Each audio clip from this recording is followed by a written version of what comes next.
Du graphe sur le mur d'une ferme auboise. Ces agriculteurs ont choisi une méthode moderne et bucolique pour signaler le lieu de la manifestation agriculteurs, graines d'avenir. C'est quelque chose d'innovant.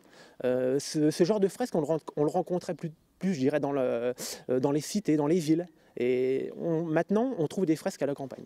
Je pense que la nouvelle génération prend conscience, ou a pris conscience que l'environnement était un enjeu relativement important pour nos futures générations et qu'il ne fallait vraiment pas négliger cet aspect-là. 300 élèves des communes du canton ont été invités à découvrir un jardin potager, mais aussi les 22 cultures les plus importantes du département. Blé, orge, betterave.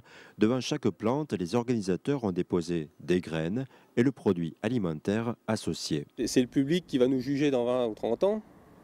Donc on pense qu'il y avait il faut l'éduquer, quoi, je veux dire, quelque part.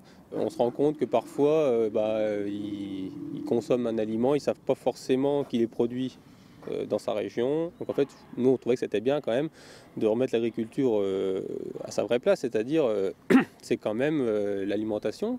Ces stands ont permis de découvrir de façon ludique la transformation de la matière première. Des souvenirs attractifs pour ces agriculteurs peu habitués à ce type d'exercice. Donc on s'était tous mis un chapeau de paille pour nous repérer. Et la petite fille, elle met un doigt dans sa bouche, je ne sais pas ce qu'elle avait goûté. Bah tiens, c'est toi Loïc. Pain, huile, sucre, les démonstrations gustatives ont rapporté un franc succès. Ils ont dégusté des crêpes, ils ont dégusté des barbes à papa avec le sucre, ils ont dégusté de l'huile avec du pain. Donc le pain qui se retrouvait avec le blé. Ils ont goûté de l'huile de colza aussi. Ce qui les a surpris, c'est la quantité de sucre qu'on pouvait sortir d'une betterave, ou d'un champ de betteraves. C'est environ 100 grammes sur une betterave. Mettre un terme aux préjugés et aux idées reçues, l'idée a germé pour ces agriculteurs en 2007.